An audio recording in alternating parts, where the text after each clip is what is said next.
Okay, so ഒരുപാട് നാളുകൾക്ക് ശേഷമാണ് ട്രൂ ഫ്ലാഗ്ഷിപ്പ് കില്ലർ അല്ലെങ്കിൽ value for money flagship killer എന്ന് വിളിക്കാൻ പറ്റുന്ന ഒരു ഫോൺ വന്നിരിക്കുന്നത്. അതാണ് iQOOൻ്റെ iQOO Neo 6. ഞാനാണ് ഇതിൻ കൂടുതൽ സമയം വേസ്റ്റ് ചെയ്യാതെ ലെറ്റ്സ് റോൾ. iQOOൻ്റെ ടിപ്പിക്കൽ പാക്കേജിംഗ് ആണ്. Let's open. ഫോൺ മാറ്റി വെക്കാം. സിലിക്കോൺ TPU കേസ്, ഡോക്യുമെന്റേഷൻ, 80 വാട്ടിന്റെ fast charger, type C cable, type C to 3.5mm jack, converter, finally SIM tool.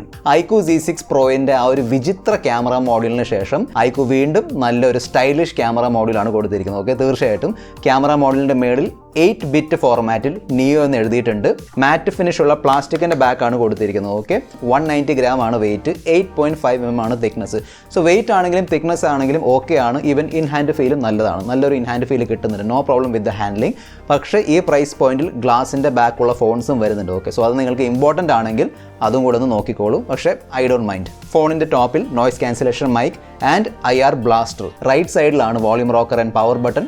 Left side completely plain ആണ്. ബോട്ടമിൽ SIM tray, mic, type C USB port and bottom firing speakers. E4 AMOLED പാനലാണ് കൊടുത്തിരിക്കുന്നത്. നല്ലൊരു പാനലാണ്. Okay, നല്ല colours ഉണ്ട്, നല്ല vibrance ഉണ്ട്. E4 AMOLED ആയതുകൊണ്ട് കുറച്ചും കൂടി ബെറ്റർ പവർ എഫിഷ്യൻ്റ് ആയിരിക്കും എന്നാണ് iQOO പറയുന്നത്. ഓക്കെ, സോ ബാറ്ററി കൺസംപ്ഷൻ കുറവായിരിക്കും. 6.62 ഇഞ്ചിൻ്റെ ഡിസ്പ്ലേ ആണ്. സോ കോമ്പാക്ട് എന്ന് പറയാൻ കഴിയില്ല. സോ വൺ ഹാൻഡ് ഒന്നും അല്ല, അത്യാവശ്യം വലിയ ഡിസ്പ്ലേ ആണ് വന്നിരിക്കുന്നത്. പക്ഷേ ടോപ്പ് സെൻറ്ററിൽ ചെറിയൊരു പഞ്ച് ഹോൾ കട്ടൗട്ട് ആണ് കൊടുത്തിരിക്കുന്നത്. ഡിസ്പ്ലേക്കും ചുറ്റുമുള്ള ബെസൽസും നല്ല തിന്നാണ്, നല്ല കനം കുറഞ്ഞ ബെസൽസ് ആണ് വന്നിരിക്കുന്നത്. സോ തീർച്ചയായിട്ടും ഈ ഡിസ്പ്ലേക്ക് ഒരു മോഡേൺ ലുക്ക് കിട്ടുന്നുണ്ട്. 1300 നിറ്റ്സിൻ്റെ ആണ് പീക്ക് ബ്രൈറ്റ്നസ് എന്ന് പറഞ്ഞാൽ ഇൻഡോർ ആണെങ്കിലും ഔട്ട്ഡോർ ആണെങ്കിലും പുറത്ത് നല്ല വെയിലുണ്ടെങ്കിലും നോ പ്രോബ്ലം, ഡിസ്പ്ലേ നല്ല ക്ലിയർ ആണ്. സോ ബ്രൈറ്റ്നസിൻ്റെ point of view no issues. 120 ഹെർട്സിൻ്റെ ആണ് റിഫ്രഷ് റേറ്റ്, 360 ഹെർട്സിൻ്റെ ടച്ച് സാമ്പിളിംഗ് കൊടുത്തിട്ടുണ്ട്. സോ ഒരു ഗെയിമിംഗ് ഫോൺ ആയതുകൊണ്ട്, പെർഫോമൻസ് ഓറിയൻറ്റഡ് ഗെയിമിംഗ് ഫോൺ ആയതുകൊണ്ട് അത്യാവശ്യം നല്ല ടച്ച് സാമ്പിളിംഗ് വരുന്നുണ്ട്. നല്ലൊരു റെസ്പോൺസ് ആണ് ഇവിടെ കിട്ടുന്നത്. ആ ഒരു കൂടിയ ടച്ച് സാമ്പിളിംഗ് ഉള്ളതുകൊണ്ടാണ്. യൂട്യൂബിൽ 4K പ്ലേ ബാക്കിൻ്റെ സപ്പോർട്ട് കിട്ടുന്നുണ്ട്. ഈവൻ HDR10+ൻ്റെ സർട്ടിഫിക്കേഷനും ഈ ഫോണിൽ കൊടുത്തിട്ടുണ്ട്. So out of the box യൂട്യൂബിലും നെറ്റ്ഫ്ലിക്സിലും നിങ്ങൾക്ക് HDR വീഡിയോസ് HDR ക്വാളിറ്റിയിൽ തന്നെ പ്ലേ ചെയ്യാൻ കഴിയും. അതും ഒരു നല്ല പ്ലസ് പോയിന്റ് ആണ്.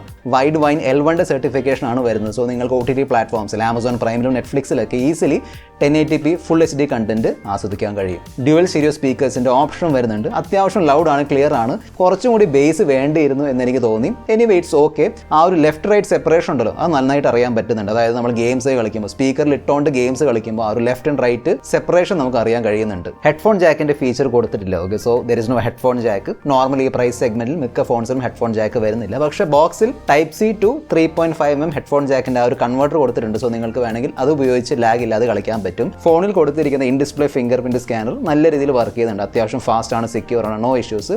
ഈവൻ ഫേസ് അൺലോക്കിലും ഞാൻ ഇഷ്യൂ ഒന്നും കണ്ടില്ല. ഓക്കെ, നല്ല രീതിയിൽ വർക്ക് ചെയ്യുന്നുണ്ട് ഈ രണ്ടും.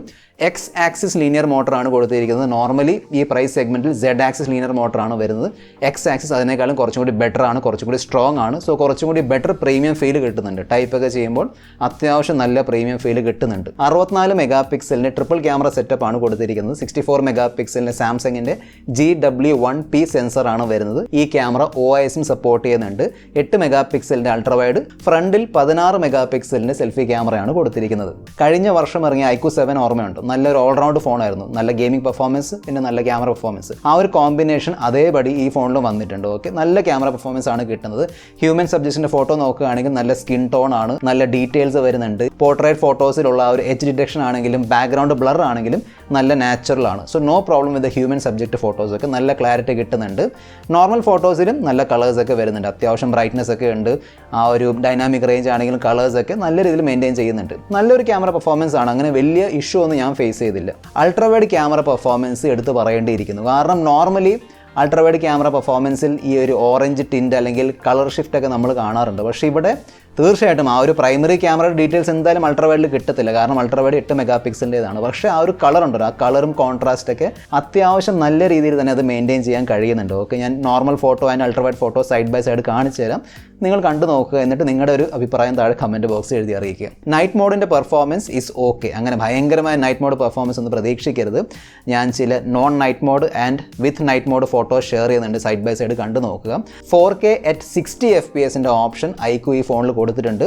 OISന്റെ ഫീച്ചർ വരുന്നുണ്ടെങ്കിലും 4K at 60 FPS അങ്ങനെ ഭയങ്കരമായ സ്റ്റെബിലൈസേഷൻ ഒന്നും ഞാൻ കണ്ടില്ല. സോ അതിനുവേണ്ടി നിങ്ങൾക്ക് ഒന്നെങ്കിൽ ട്രൈപോഡ് അല്ലെങ്കിൽ ജിംബിൾ യൂസ് ചെയ്യേണ്ടി വരും. പക്ഷേ 4K at 30 FPS ആണെങ്കിലും 1080p at 60 FPS, 1080p at 30 FPS ഈ 3 സെറ്റിംഗ്സിലും സ്റ്റെബിലൈസേഷൻ വർക്ക് ചെയ്യുന്നുണ്ട്.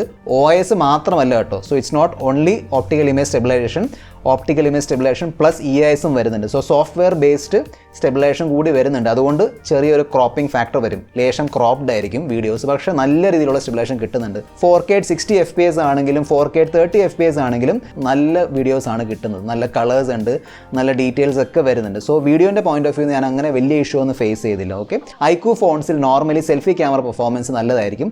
ഇവിടെയും നല്ലൊരു സെൽഫി ക്യാമറ പെർഫോമൻസ് തന്നെയാണ് കാഴ്ചവെക്കുന്നത്. ഓക്കെ, നല്ല ഡീറ്റെയിൽസ് ഉണ്ട്, സ്കിൻ ടോൺ ഒക്കെ നല്ലതാണ്. ഈവൻ ബാക്ക്ഗ്രൗണ്ട് ലൈറ്റ് ഉണ്ടെങ്കിലും ഫേസ് നല്ലോണം എക്സ്പോസ്ഡ് ആയിരിക്കും, നോ പ്രോബ്ലം. ഓക്കെ, പക്ഷേ ഒരു കംപ്ലയിൻ്റ് ഉണ്ട്, സെൽഫി ക്യാമറയിൽ 4K 30 FPS ഓപ്ഷൻ കൊടുത്തിട്ടില്ല. 1080p 30 FPS ആണ്. അതിലും സ്റ്റെബിലൈസേഷൻ ഒന്നും കൊടുത്തിട്ടില്ല. ഫേസ് സ്റ്റെബിലൈസേഷൻ അങ്ങനത്തെ ഫീച്ചേഴ്സ് ഒന്നുമില്ല. സോ നല്ല കുലുക്കം നിങ്ങൾ ഫേസ് ചെയ്യും. അതൊരു പോരായ്മയായിട്ട് തോന്നി. 4K 30 FPS ഇല്ലെങ്കിലും അറ്റ്ലീസ്റ്റ് 1080p 30 FPSൽ സ്റ്റെബിലൈസേഷൻ കൊടുക്കാമായിരുന്നു. ക്വാൾകോം സ്നാപ്ഡ്രാഗൺ 870 ചിപ്സെറ്റ് ആണ് കൊടുത്തിരിക്കുന്നത്. ഈ ഒരു ചിപ്സെറ്റ് നമ്മൾ ഓൾറെഡി iQOOൻ്റെ iQOO 7ൽ കണ്ടതാണ്. ആ ഒരു ഫോണിൽ അത്യാവശ്യം നല്ല ഗെയിമിംഗ് പെർഫോമൻസ് കിട്ടുന്നുണ്ടായിരുന്നു. ഇതിലും അതേ രീതിയിലുള്ള നല്ല ഗെയിമിംഗ് പെർഫോമൻസ് വരുന്നുണ്ട്. ഓക്കെ, കാരണം നല്ലൊരു ചിപ്സെറ്റ് ആണ്. പെർഫോമൻസിലുള്ള ആ ഒരു സ്റ്റെബിലിറ്റി ആണെങ്കിലും ഹീറ്റ് കൺട്രോൾ ആണെങ്കിലും എല്ലാം നല്ല രീതിയിൽ തന്നെ മാനേജ് ചെയ്യുന്ന ഒരു ചിപ്സെറ്റ് ആണ് 870. 7.3 ലാഖിൻ്റെ AnTuTu സ്കോർ കിട്ടുന്നുണ്ട്. 80% മേളിലുള്ള ത്രോട്ടലിംഗ് പെർഫോമൻസും തരുന്നുണ്ട്. സോ തീർച്ചയായിട്ടും ഓവറോൾ നല്ലൊരു പെർഫോമൻസ് ആണ് കിട്ടുന്നത്. BGMIയിൽ 60 FPS സപ്പോർട്ട് ചെയ്യുന്നുണ്ട്. അതായത് HDR എക്സ്ട്രീം വരെ നമുക്ക് കളിക്കാൻ പറ്റും. 360 Hz ടച്ച് സാമ്പിളിംഗ് ഉള്ളതുകൊണ്ട് ആ ഒരു എക്സ്ട്രാ നല്ല റെസ്പോൺസിൻ്റെ ഒരു ഫീലിംഗ് കിട്ടും. iQOO പറയുന്ന അനുസരിച്ച് OTA അപ്ഡേറ്റ് വഴി 90 FPS കൊണ്ടുവരുമെന്നാണ് പറഞ്ഞിരിക്കുന്നത്. കാരണം iQOO Neo 6ഉം BGMIയും തമ്മിൽ ഒഫീഷ്യൽ പാർട്ട്ണർഷിപ്പ് ഉണ്ട്. സോ തീർച്ചയായിട്ടും BGMIയുടെ പോയിന്റ് ഓഫ് വ്യൂ നോക്കുകയാണെങ്കിൽ the best gaming performance iQOO ഈ ഒരു ഫോണിൽ കൊണ്ടുവരാൻ നോക്കും. 5 ലെയർ കാസ്കേഡ് വേപ്പർ ചേമ്പർ കൂളിംഗിൻ്റെ ഒരു സിസ്റ്റം ഇവിടെ കൊടുത്തിട്ടുണ്ട്.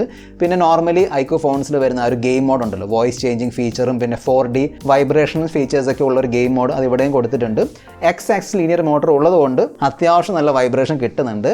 പിന്നെ ഇതൊരു അഡീഷണൽ ഫീച്ചറാണ്. നിങ്ങൾക്കതിൽ താല്പര്യമില്ലെങ്കിൽ അത് ടേൺ ഓഫ് ചെയ്ത് വെക്കാം. LPDDR4X RAM ആണ്. എൻഹാൻസ്ഡ് UFS 3.1 ആണ് storage.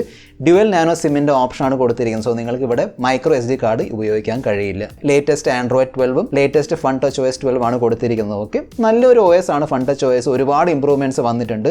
Software എക്സ്പീരിയൻസിൻ്റെ point of view ഞാൻ ബഗ്സ് ഒന്നും ഫേസ് ചെയ്തില്ല. സോ ബഗ്സും ഗ്ലിച്ച് ഒന്നും ഫേസ് ചെയ്തില്ല. അത്യാവശ്യം നല്ല സ്മൂത്ത് പെർഫോമൻസ് ആണ് കിട്ടിയത്. 2 വർഷത്തേക്കുള്ള OS അപ്ഡേറ്റ് iQOO ഈ ഒരു ഫോണിൽ പ്രോമിസ് ചെയ്തിട്ടുണ്ട്. ചില ബ്ലോട്ട്വെയർസ് ഒക്കെ വരുന്നുണ്ട്, എടുത്ത് കളയേണ്ടി വരും. പിന്നെ ആ ഒരു ഹോട്ട് ആപ്സും ഹോട്ട് ഗെയിംസിൻ്റെ ആപ്ലിക്കേഷൻ വീണ്ടും വന്നിട്ടുണ്ട്. ഒരു പുതിയ ആപ്പ് പിന്നിങ്ങിൻ്റെ ഫീച്ചർ പ്രൈവസിയിൽ ഇവർ കൊടുത്തിട്ടുണ്ട്. അതായത് നമുക്ക് ഇതാ ഇങ്ങനെ സെറ്റിംഗ്സിൽ പോയിട്ട് ഫസ്റ്റ് എനേബിൾ ചെയ്യേണ്ടി വരും. അതിനുശേഷം ഏത് ആപ്പ് വേണമെങ്കിലും നമുക്ക് ഇതാ ഇങ്ങനെ പിൻ ചെയ്യാൻ പറ്റും. സോ മറ്റൊരാൾക്ക് നിങ്ങളുടെ ഫോൺ കൊടുക്കുന്നുണ്ടെങ്കിൽ ആ ഒരു ആപ്ലിക്കേഷൻ പിൻ ചെയ്തിട്ട് കൊടുത്താൽ മതി. അയാൾക്ക് വേറെ ഒരു ആപ്ലിക്കേഷനും ആക്സസ് ചെയ്യാൻ കഴിയില്ല. 4 5G ബാൻഡ്സിൻ്റെ സപ്പോർട്ടാണ് കൊടുത്തിരിക്കുന്നത്. iQOO പറയുന്നതനുസരിച്ച് ഈ 4 മതി എന്നാണ്. പക്ഷേ സ്റ്റിൽ ഈ പ്രൈസ് സെഗ്മെൻറ്റിൽ എക്സ്ട്രാ 5G ബാൻഡ്സിൻ്റെ സപ്പോർട്ട് പ്രതീക്ഷിച്ചിരുന്നു. 4700 mAh ബാറ്ററിയാണ് കൊടുത്തിരിക്കുന്നത്. എൻ്റെ ഫസ്റ്റ് ഇംപ്രഷനിൽ അങ്ങനെ ബാറ്ററി ബാക്കപ്പ് ഇഷ്യൂ ഒന്നും ഞാൻ ഫേസ് ചെയ്തില്ല. ഓക്കെ, അത്യാവശ്യം നല്ല ബാറ്ററി ബാക്കപ്പ് കിട്ടുന്നുണ്ടായിരുന്നു. 1 ഡേ ബാറ്ററി ബാക്കപ്പ് ഈസിലി കിട്ടുന്നുണ്ട്. പക്ഷേ ഇതൊരു ഗെയിമിംഗ് ഫോണാണ്. നിങ്ങൾ കണ്ടിന്യൂസ്ലി 3-4 മണിക്കൂറൊക്കെ ഇരുന്ന് BGMI കളിക്കുകയാണെങ്കിൽ അല്ലെങ്കിൽ വേറെ ഏതെങ്കിലും ഗെയിംസ് കളിക്കുകയാണെങ്കിൽ മിക്കവാറും ഒന്നുകൂടെ ചാർജ് ചെയ്യേണ്ടി വന്നേക്കാം. പക്ഷേ 80 വാട്ടിൻ്റെ ചാർജിങ് സപ്പോർട്ട് ഉള്ളതുകൊണ്ട് 40 മിനിറ്റ്സ് കൊണ്ട് നിങ്ങൾക്ക് ഈ ഒരു ഫോൺ ഫുൾ ചാർജ് ചെയ്യാം. ഈ ഫോണിൽ സോഫ്റ്റ്വെയർ ബേസ്ഡ് പ്രോക്സിമിറ്റി സെൻസർ ആണ് കൊടുത്തിരിക്കുന്നത്. ഇപ്പോൾ മിക്ക എല്ലാ കമ്പനികളും ഇവിടെ കോസ്റ്റ് കട്ടിങ് ചെയ്യുന്നുണ്ട്. ഓക്കെ, വർക്കിംഗ് ഒക്കെ ഓക്കെ ആണ്. നമ്മൾ ഫോൺ കോളൊക്കെ വിളിക്കുമ്പോൾ ചെവിയിലേക്ക് കൊണ്ടുപോകുമ്പോൾ സ്ക്രീൻ ടേൺ ഓഫ് ആവുന്നുണ്ട്. പക്ഷേ ഫിസിക്കൽ പ്രോക്സിമിറ്റി സെൻസർ അല്ല വരുന്നത്. IR ബ്ലാസ്റ്ററിൻ്റെ ഫീച്ചർ കൊടുത്തിട്ടുണ്ട്. കാരിയർ അഗ്രിഗേഷൻ്റെ ഫീച്ചറും വരുന്നുണ്ട്. And SAR value is under limit. iQOO ഇതുവരെ ഈ iQOO Neo 6ൻ്റെ പ്രൈസ് റിവീൽ ചെയ്തിട്ടില്ല. ഇതിൻ്റെ ആക്ച്വൽ ലോഞ്ച് 31st സോ അന്നായിരിക്കും മിക്കവാറും പ്രൈസ് റിവീൽ ആവാൻ പോകുന്നത്. സോ അതിനുശേഷം ഇതിൻ്റെ എക്സാക്ട് പ്രൈസ് ഞാൻ താഴെ ഡിസ്ക്രിപ്ഷൻ ബോക്സിലും പിൻഡ് കമൻസിൽ ഇട്ട് തരാം. ആസ് പെർ ലീക്സും ആസ് പെർ ഹിൻസ് 30,000 അടിയിൽ വരുമെന്നാണ് പറയുന്നത്. ഓക്കെ, അണ്ടർ 30,000 ആയിരിക്കും. ഈവൻ 28,000 വരെ പോകാൻ ചാൻസ് ഉണ്ട് എന്നാണ് iQOO പറഞ്ഞിരിക്കുന്നത്. ആ പ്രൈസ് പോയിന്റിൽ തീർച്ചയായിട്ടും ഒരു സോളിഡ് ഫോൺ ആയിരിക്കും. Okay, so 120 Hz AMOLED display വരുന്നുണ്ട്. Qualcomm Snapdragon 870 chipset. സോ അത്യാവശ്യം നല്ല ഗെയിമിംഗ് പെർഫോമൻസ്, അതായത് ഫ്ലാഗ്ഷിപ്പ് ലെവൽ ഗെയിമിംഗ് പെർഫോമൻസ് കിട്ടുന്നുണ്ട്. നല്ലൊരു rear camera performance, decent battery size, 80 വാട്ടിൻ്റെ ഫാസ്റ്റ് ചാർജിങ് ഒക്കെ കൊടുത്തിട്ടുണ്ട്. സോ ഈ പ്രൈസ് സെഗ്മെൻറ്റിൽ ഒരു ബ്രാൻഡിന് കൊടുക്കാൻ പറ്റുന്ന മിക്ക എല്ലാ ഫീച്ചേഴ്സ് ഇവിടെ വരുന്നുണ്ട്. സോ നല്ലൊരു ഓൾ റൗണ്ട് പാക്കേജ് ആണ് ഈ പ്രൈസ് സെഗ്മെൻറ്റിൽ. നെഗറ്റീവ്സ് നോക്കുകയാണെങ്കിൽ പ്ലാസ്റ്റിക്കിൻ്റെ ബാക്കാണ് കൊടുത്തിരിക്കുന്നത്. ഈ പ്രൈസ് സെഗ്മെൻറ്റിൽ പ്ലാസ്റ്റിക്കിൻ്റെ ബാക്കും ഗ്ലാസ് ബാക്കും 2 വരാറുണ്ട്. ഹെഡ്ഫോൺ ജാക്ക് കൊടുത്തിട്ടില്ല, അത് പിന്നെ ഈ പ്രൈസ് റേഞ്ചിൽ കിട്ടുന്നുമില്ല. സെൽഫി ക്യാമറയിൽ 4K ഫീച്ചർ കൊടുത്തിട്ടില്ല. ഈവൻ സ്റ്റെബിലൈസേഷൻ വരുന്നില്ല. ഓക്കെ, എൻ്റെ ഒരു ഫസ്റ്റ് ഇംപ്രഷനിൽ ഈ പ്രൈസ് സെഗ്മെൻറ്റിൽ കിട്ടാവുന്ന ദി ബെസ്റ്റ് ഗെയിമിംഗ് പെർഫോമൻസ് ആയിരിക്കും മിക്കവാറും ഈ ഫോണിൽ കിട്ടാൻ പോകുന്നത്. ദി ബെസ്റ്റ് ക്യാമറ പെർഫോമൻസ് അല്ലെങ്കിലും അത്യാവശ്യം നല്ല ക്യാമറ പെർഫോമൻസ് കിട്ടുന്നുണ്ട്. ഓക്കെ, സോ എനിക്ക് ഈ ഫോൺ ഇഷ്ടപ്പെട്ടു, ഞാനിത് റെക്കമെൻഡ് ചെയ്യും. ബാക്കി നിങ്ങളുടെ ഒരു അഭിപ്രായം കൂടെ താഴെ കമൻറ്റ് ബോക്സിൽ എഴുതി അറിയിക്കുക. This is your friend mister perfect tech signing off. Good bye.